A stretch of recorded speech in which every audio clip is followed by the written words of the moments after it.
Oke, Bismillahirrahmanirrahim. Assalamualaikum warahmatullahi wabarakatuh.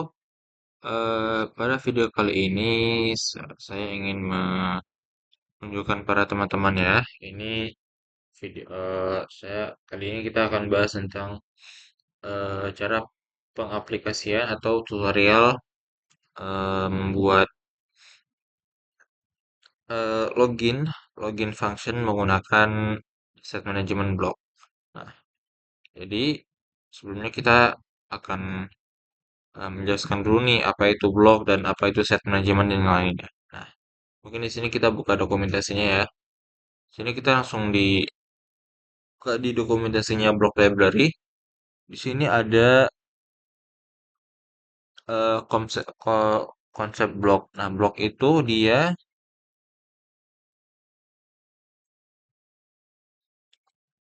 kita cari dulu set manajemen.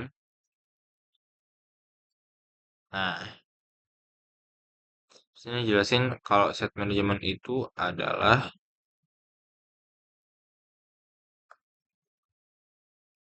nah, simpelnya seperti ini teman-teman.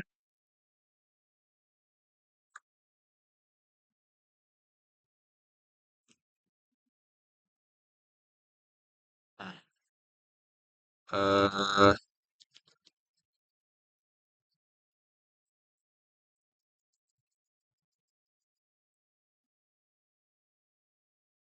jadi itu yang membuat dia itu menyusun aplikasi mengelola data dan eh, cara kita ngelola data di aplikasi tersebut gitu. Jadi kayak bagaimana kita menggunakan datanya, mengolah datanya yang dari dia itu respon, request dan segala macamnya sampai dia itu bisa digunakan dan bisa di otak-atik lah. Bisa digunakan, bisa diotak-atik, bisa diubah, diedit seperti itu dan bisa kita gunakan untuk pengaplikasian datanya. Contoh itu bisa kita olah seperti API. API itu eh, data mentah yang sudah kita siapkan, nanti kita bisa pakai data dummy yang ada di sini ya, di dummy JSON. Nah, ini tuh udah ada, dia tuh udah nyediain data dummy-nya, dia dan kita tinggal ngolahnya. Dan bagaimana cara kita menggunakan data ini? Bagaimana cara kita mengolah data ini? Yaitu dengan cara set manajemen tadi. Gitu. Jadi di Flutter itu namanya set manajemen. Nah, sekarang mungkin kita langsung masuk ke kodenya. Jadi saya akan demokan saja. Yang paling pertama sekali yang dibutuhkan itu untuk set manajemen adalah em, dependensi. Nah, di sini ada beberapa dependensi yang kita butuhkan. Yang pertama Dio. Nanti saya bantukan cari untuk update ya. Dio ini gunanya untuk kita eh, menyerahkan session loginnya itu. Nah, seperti itu. Nah, lalu di sini ada Flutter blocknya itu sendiri. Lalu di sini ada Flutter SVG ini sebenarnya untuk aset ya, untuk sini kita ada aset juga image. Nah, seperti ini nanti ya, kita akan gunakan ini dan ini tuh nanti kita bakal ubah yang dari formatnya itu image menjadi SVG seperti itu. Lalu kita di sini ada namanya fbedar. Fbedar ini saya belum tahu ya, mungkin saya baca lagi nanti. Dan yang terakhir itu ada search preference. Ini gunanya untuk menyimpan session login. Jadi nanti semisal kita udah login nih di aplikasi tersebut, jadi kita pas buka aplikasinya lagi itu nggak perlu login yang kedua kali seperti itu. Oke, jadi kita sekarang eh, kita lihat dulu ya. Kita cari di pubdev. Oke, yang pertama itu ada Dio. Pubdev ini platform untuk apa ya? Untuk nyari dependensi dan package-package yang udah disediakan gitu teman-teman. Jadi kita bisa ambil yang beberapa udah dibikin sama orang dan disiapkan untuk dipakai gitu. Misalnya kita butuh untuk mengatur multi language gitu. Nah, di sini ada atau butuh fitur apa saja bisa kok teman-teman. Eh, Misalnya butuh untuk fitur datetime. Datetime yang zonanya itu UTC berbeda-beda. Ada yang 7, ada yang plus 5, ada yang plus 4 gitu-gitu.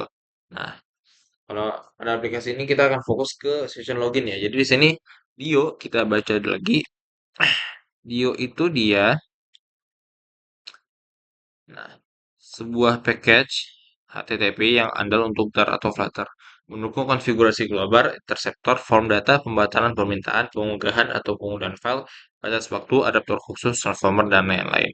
Nah, jadi itu dia tuh sangat-sangat ini ya, sangat-sangat powerful ya si Dio ini. Ini beberapa updatingnya. Lalu kita bisa lihat versinya sekarang itu paling baru ada di paling baru berarti ada di 5.591. Saya masih pakai 58 ya, teman-teman. Jadi caranya gampang kalau kita mau install di Publish itu tinggal kita pilih ini dartpub.io lalu kita install lalu kita jalankan di terminal gitu teman-teman. Cuma kalau saya karena saya sudah ada ya, jadi saya cuma menjelaskan aja teman-teman ya. Nah, kita lanjut. Di sini ada yang namanya Flutter BLC yang tadi. Oke, sini tinggal kita cari paling atas ini ada Flutter Block yang paling banyak likes-nya ini. Oke, kita like dulu. Nah, oh, nggak jadi. Terus login. Nah, di sini dia itu kita baca readme-nya.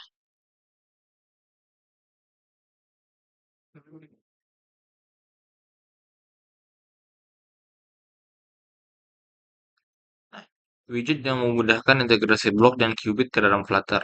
Dibuat untuk bekerja dengan paket blok, package blok gitu. Nah, ini sudah dari library tadi yang kita baca ya. Oke. Di sini installnya juga sama seperti biasa. Dan seperti tadi, Flutter pub add, Flutter block kita jalankan di terminal dan langsung seperti ini. Nah, lalu kita lanjut ke Flutter SVG. Flutter SVG. Nah, kan SVG rendering mana tadi? Oke, basic basic uses to create an SVG rendering widget from an asset. Jadi kita bisa ngubah segala bentuk aset yang di dalam aset ini menjadi dia SVG. Dia punya apa namanya format SVG. Nah, begitu. Ini jelas bentar, bentar, bentar. Nah, for more advanced color manipulation, you can use color mapper property. This allows you to define a custom mapping function that will be called for every color encounter during SVG parsing, enabling you to substitute colors based on various criteria like the color value itself, the element name, or the attribute name. To use this feature, you need to create a class that extend color mapper and override. Jadi contohnya ini ada color mapper nanti di extend, lalu di sini kita bikin kita tampung variabelnya, lalu kita di sini baru nih const string svg string. Lalu di sini yang harusnya color itu dia tadi string, jadi ya kita bisa bikin ini jadi svg gitu. Nah, oke. Lalu kita lanjut ya.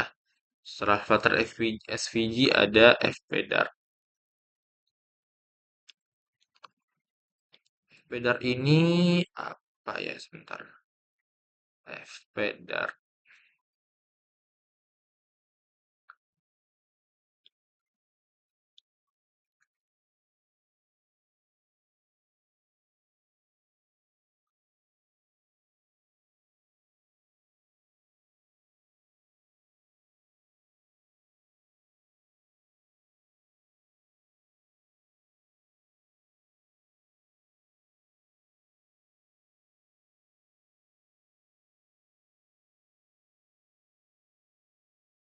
Fpdart.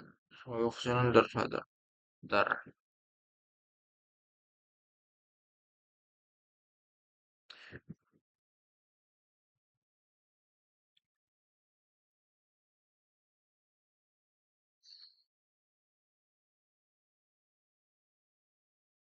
Saya di video aja ya.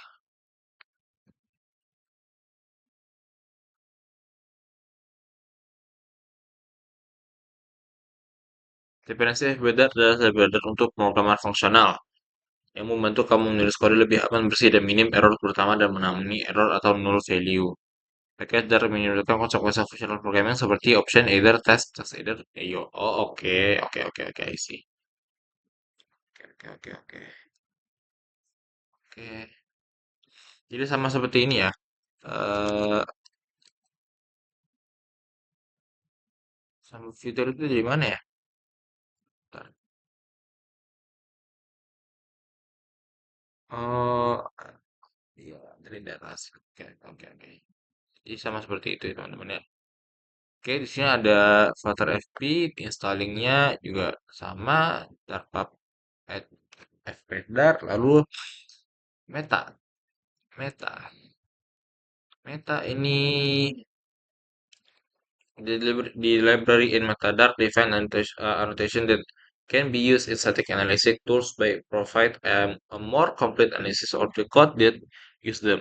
Within the SDK, this should include the command line analyzer, Dart analyze, and analysis server that is used to power many of the Dart-enabled development tools.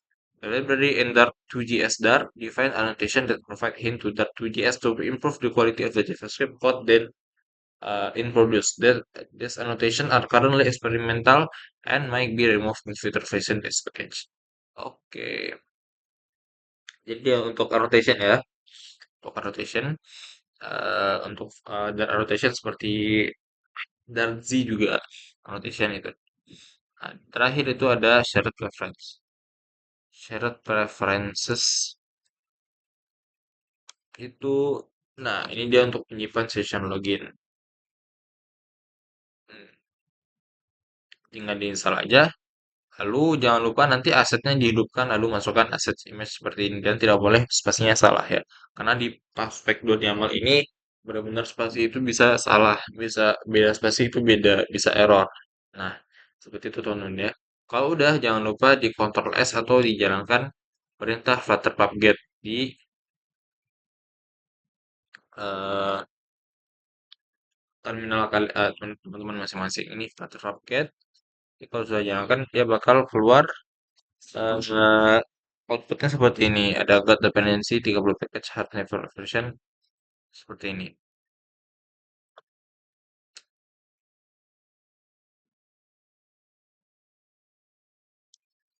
Oke. Lalu sekarang kita masuk untuk ke apa tuh namanya? Ke penggunaannya ya. Jadi sebelumnya itu kita ubah, kita bikin dulu di sini dalam lib ada kalau kita masukin dulu deh ya asetnya. Dalam aset itu ada image, lalu kita masukkan ini, foto ini. Lalu setelah itu di dalam lib kita bikin ada sebanyak satu 2 3 4 5 6 7 8 folder baru. Itu yang gunanya berbeda-beda nanti. Di sini ada blok, constant, models, pages, repository, service, utils, dan widget. Namun untuk yang folder blok ini kita harus bedakan. Nah, nanti ada pembahasannya. Hmm, lalu di sini kita buat dulu utils. Nanti ya. Kita buat dulu apa ya? Kita buat dulu pages deh.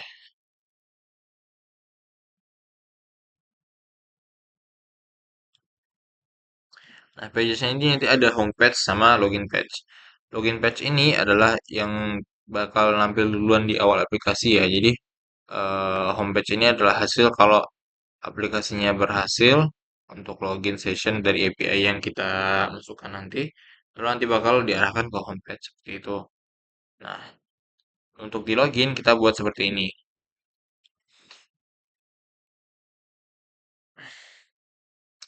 Di sini kita pakai set full widget dikarenakan ini udah menjadi static dia. Lalu kita bikin di sini ada state-nya. Kita bikin di sini ada text editing. Sebentar. Text editing controller. Ada kita ini boolean is obscure seperti biasa. Lalu ini ada session manajernya. Namun ini nanti ya, ini nanti. karena ini terakhir dia untuk input session login. Jadi lalu ini juga cek cek login session. eh, Lalu kita langsung masuk nih, ada init state-nya juga untuk cek login session, namun nanti barengan sama si cek login sessionnya. Nah, oke. Lalu kita langsung masuk ke UI-nya. Di sini ada kita buat scaffold, ada app bar yang yang mempunyai teks login. Lalu kita buat body pada scaffold tersebut yang save area ya. Lalu kita kasih child. Yang dalam child itu ada single child scroll view. Lalu kita buat child padding. Lalu kita eh, rapikan sedikit untuk spasinya agar tidak terlalu berantakan. Kita pakai edge inset all 16 aja. Lalu kita buat kolom yang dalamnya ada children. Lalu kita masukkan SVG Victor yang tadi berasal dari ini ya, uh, Flutter SVG ya. Kita masukkan ini.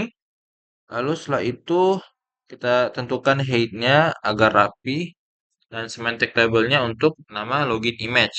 Nah, lalu kita fitkan dengan box fit cover. Lalu setelah itu di bawahnya kita buat size box untuk box box login dan box apa tuh username dan passwordnya. Lalu kita bikin di sini nama label text, controller, keyboard type, dan input action. Kita bikin dua macam teman-teman ya.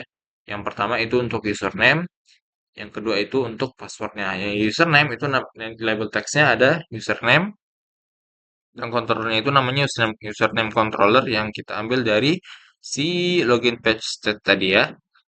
Oke, setelah itu keyboard type-nya itu kita pakai text input type yang visible password yang biar nanti ada semacam kesan kita pakai input type text itu untuk username karena ini teks biasa ya. Lalu input actionnya sama input text input action next.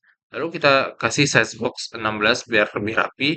Lalu untuk yang di password itu nanti kita kasih label teksnya di namanya password, lalu kontrolnya password controller, keyboard type-nya itu kita kasih visible password biar nanti ada kesan untuk seperti password ini kan rahasia gitu.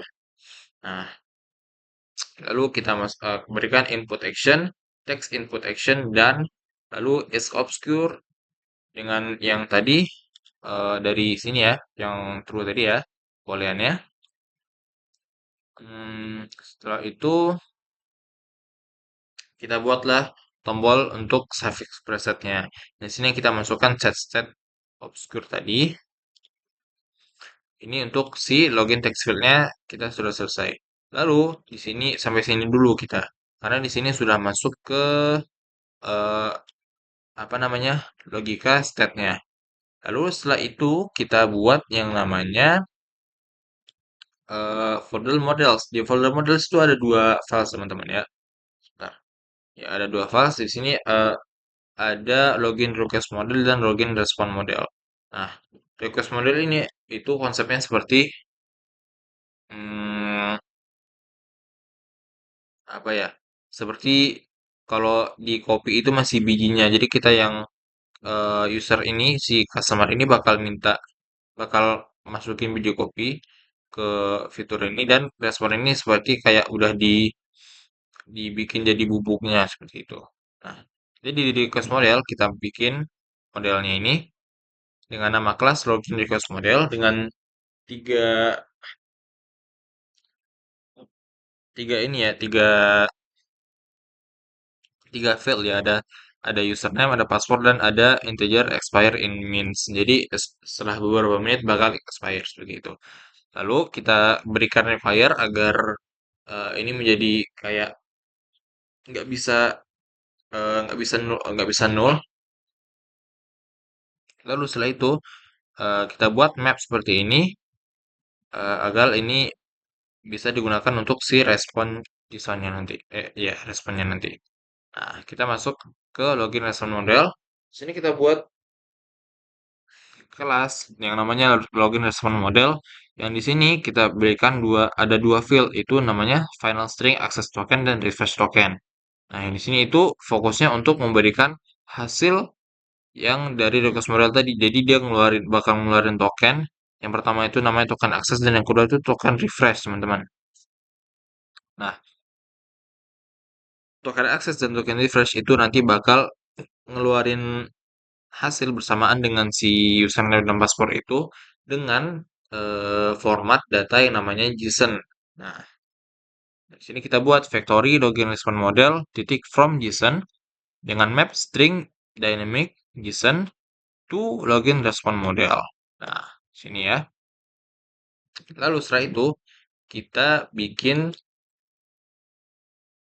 hmm, satu file di service yang namanya itu API service.dart. Bentar.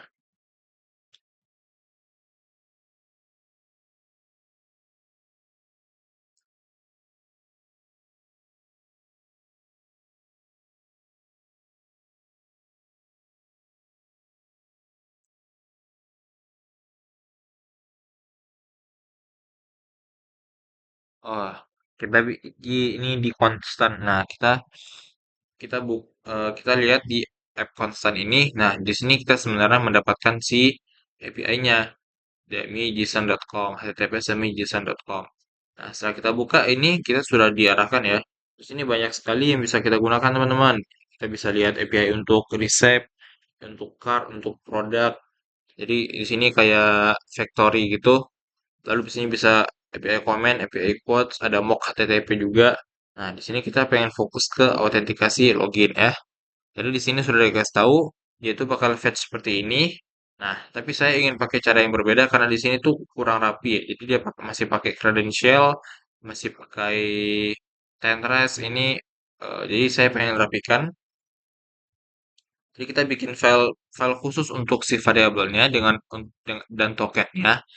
Nah, agar nanti si variabel si apa namanya ini si URL-nya ini bakal kita jadi masukin ke variabel dan variabel ini kita bisa pakai di banyak file gitu ya. Kita olah aja gitu. Nah, di sini kita buat file app underscore contents.dart di dalam folder dart. Lalu kita bikin sebuah eh, kelas namanya kelas app constant dengan dua field itu dua apa namanya dua variabel itu static const string base URL dengan variabel token key. Nah, yang base URL itu kita ambil dari sini ya teman-teman ya, demi.json.com, https demi.json.com, dan yang sini token key-nya dengan nama token key. Oke, lalu kita masuk ke API service to Dart. Nah, di sini kita bakal ngolah si API-nya. Nah, kita ngolah tadi pakai Dio tadi teman-teman ya. Nah, di API service itu kita buat dua variabel yang namanya base URL dengan app content app dengan isi itu app constant titik base URL. Jadi di sini kita nggak perlu manggil http demi.json.com lagi. Jadi kita manggilnya base URL. Nah, lalu kita panggillah di sini function dio-nya dengan di dalam variabel dio juga namanya. Oke. Lalu kita buat sebuah fitur untuk login respon model yang bisa mengolah login login eh, login request model dan di sini ada request body-nya ya. Nah, request body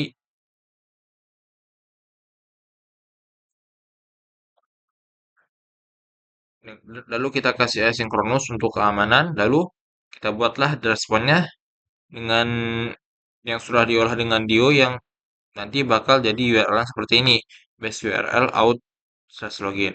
Lalu dengan datanya jadi request body JSON. Jadi nanti si yang respon itu bakal ditutup sama request body itu yang si respon modal tadi.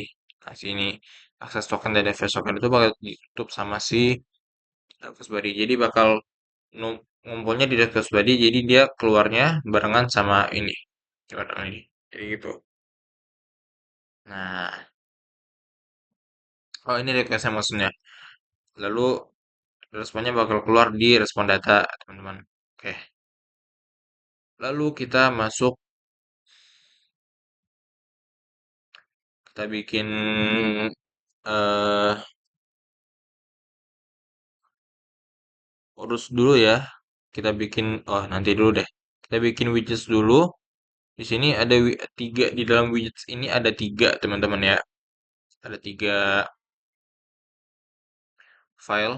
Yang pertama itu ada out underscore button, yang kedua ada error dialog, yang ketiga ada login text field.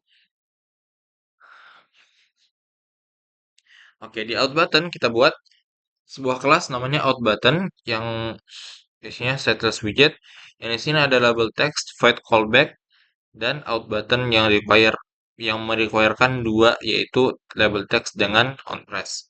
Nah, lalu di sini isinya kita buat on press, style elevated button, colors blue accent, elevation, dengan shape-nya itu rounded rectangle border, lalu border radius circularnya 12. Oke.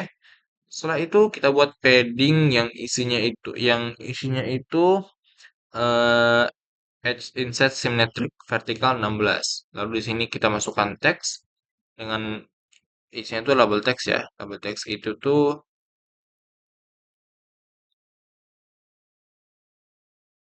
nah, oke. Dari sini kalau kita masukkan stylenya seperti ini. Jadi ini untuk eh buttonnya itu. Jadi agar kita bisa olah khusus si login page-nya ini dengan baik dan benar. Lalu sini ada error dialog. Di sini kalau misalnya ada error, dia bakal ngeluarin respon seperti ini. Jadi yang errornya tadi kita buat dengan error alert dialog. Teksnya itu login failed, username or password is incorrect. Jadi ini kalau misalnya eh, apa namanya tidak sesuai requestnya itu dengan data yang kita punya di dummy JSON, itu nggak bakal bisa login gitu. Dia bakal ngeluarin seperti ini. Kalau kita biar user itu tahu kalau itu tuh error. Nah, lalu kita buat di sini ada login text field.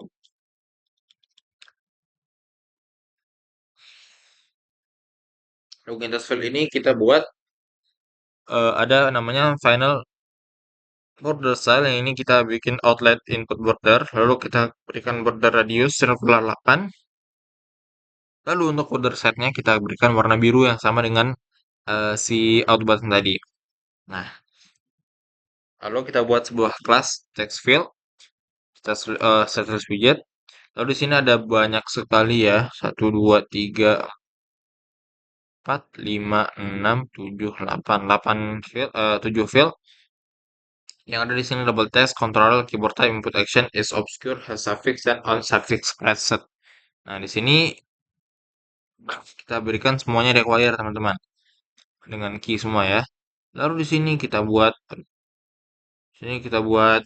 eh, logikanya, kita masukkan semua eh, require-nya itu ke sini, ke dalam text from field yang controller obscure text dengan is obscure. Lalu kita berikan input decoration untuk label text, border, dan focus border.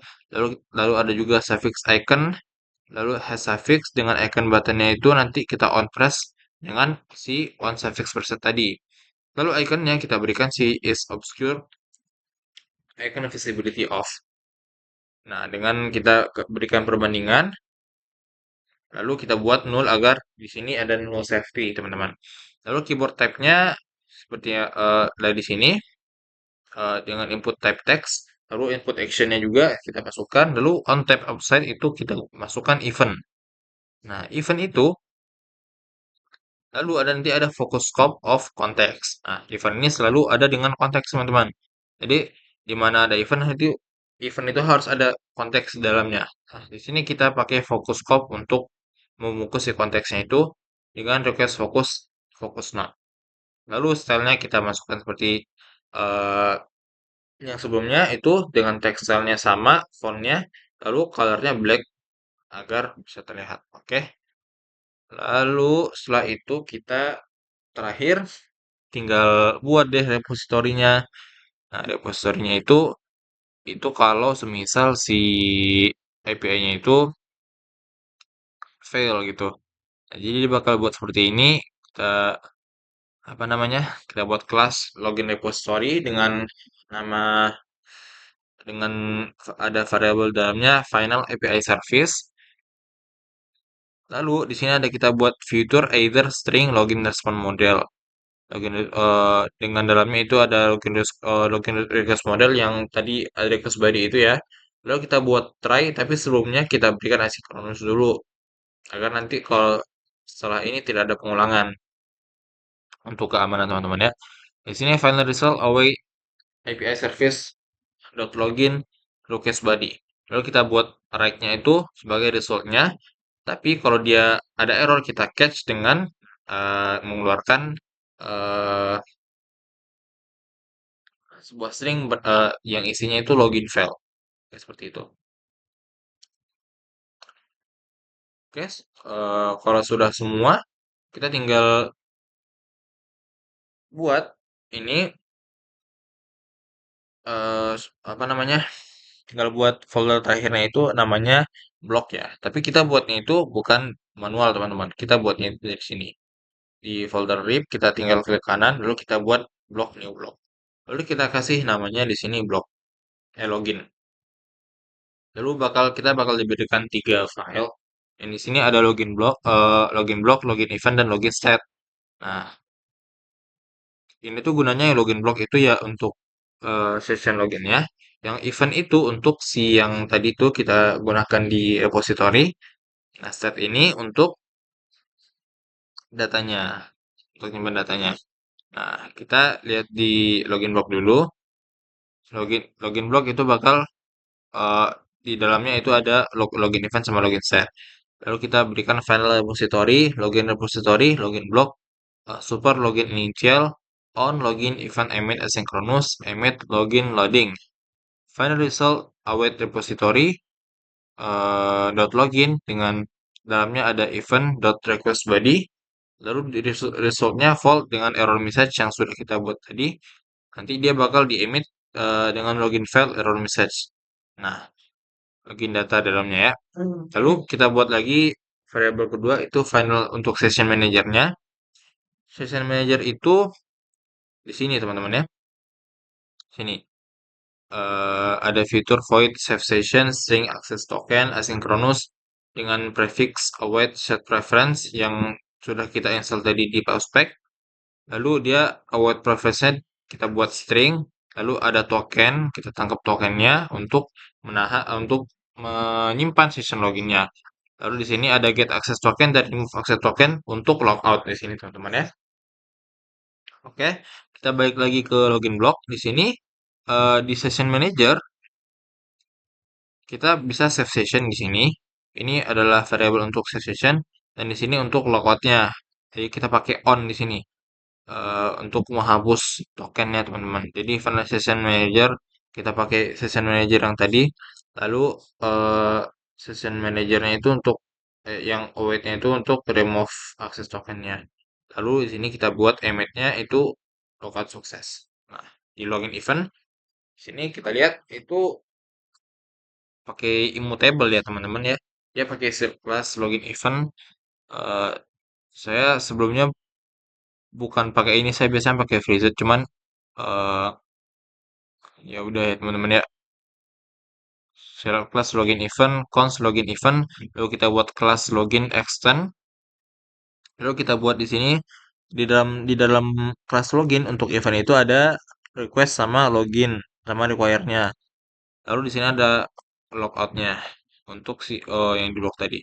Lalu terakhir di state ini ada immutable juga. Lalu kita buat di sini ada initial loading sukses respon dan respon model dan login sukses. Jadi ini kita buat beberapa kemungkinan yang terjadi kalau misalnya apa yang terjadi pada login tersebut. Jadi di sini ada initial, ada loading, ada success, ada respon model, ada login file, dan seperti itu teman-teman ya. Dan di sini untuk logout ada logout loading dan logout sukses. Oke, lalu kita kembali ke home page-nya, ke login page-nya. Di sini barulah kita buat si consumer. Consumer ini ada fungsinya untuk si blog itu biar bisa dipasang di loginnya. Nah,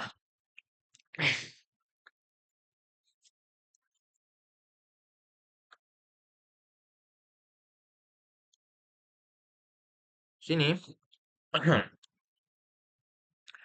Kita buat sebentar. Hmm,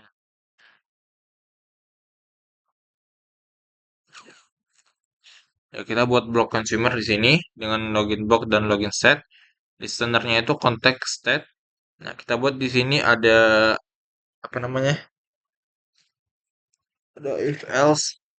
eh Dengan isi setnya itu kita ambil si login sukses tadi. Jika login yang sukses itu bakal nge-push halamannya itu ke my root home name. Nah, kita dari root sini kita belum jelasin nanti.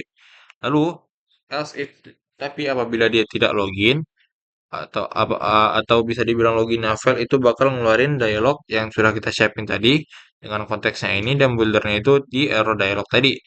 Nah, kedua itu di builder kita buat if lagi if set is loading kita kasih circular progress indicator jadi kayak kita kasih semacam animasi untuk indikator loadingnya dengan warna biru blue accent yang sama ya.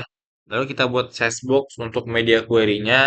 Di sini ada out button yang sudah kita pisahkan tadi filenya dengan label text login. Lalu on press dengan isinya itu ada variabel request body yang sudah kita isi dengan request model tadi. Jadi di sini kita tinggal pasang username sama passwordnya dan minimalnya kita pengen berapa menit.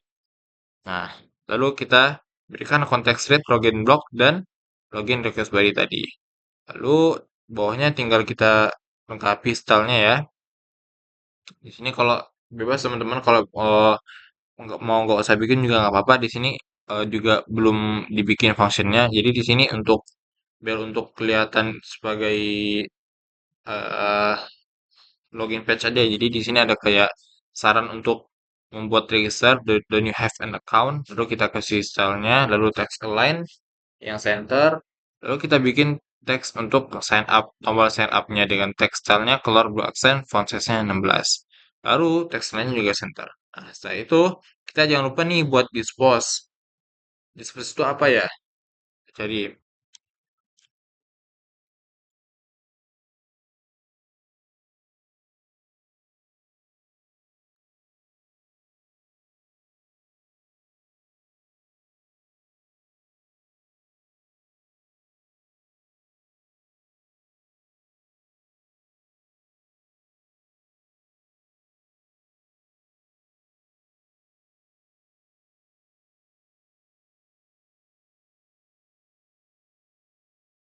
nah, kapan dispose dipanggil? Dispose itu kamu pindah halaman yang filter personal pop.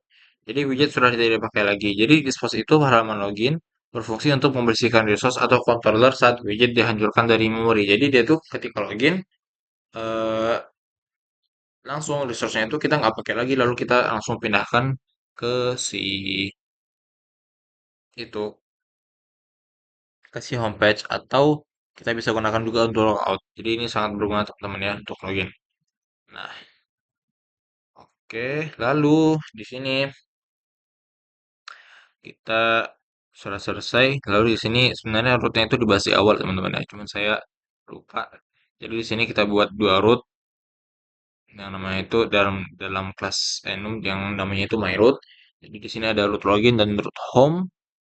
Lalu kita buat string name dengan myroot require-nya, lalu kita bikin terakhir untuk finalnya myroot login name itu nanti dia bakal ngarahin ke login page dan myroot yang home name itu bakal ngarahin ke home page. Sudah seperti itu teman-teman. Sisanya aman teman-teman ya. Setelah itu selesai semuanya, kita lihat hasilnya. Saran teman-teman ya.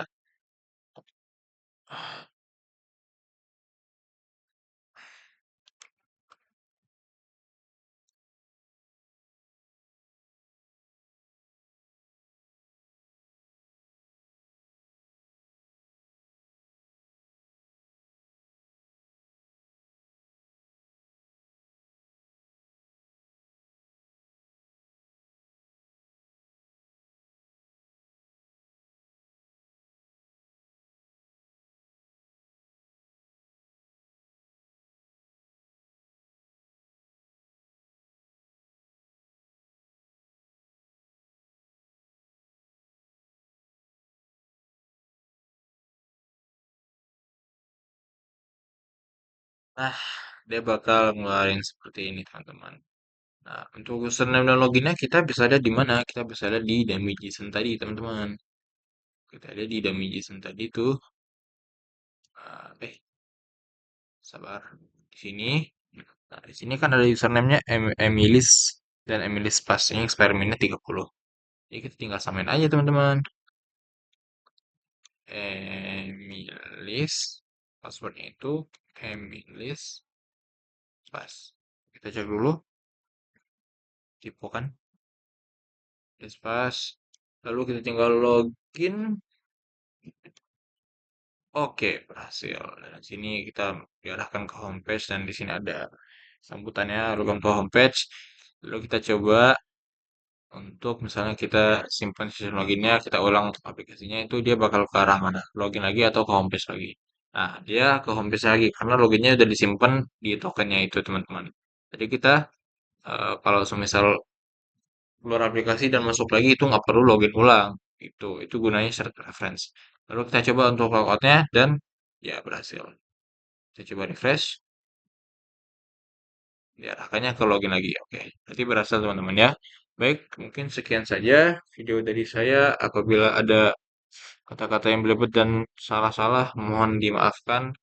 Sekian dari saya. Assalamualaikum warahmatullahi wabarakatuh.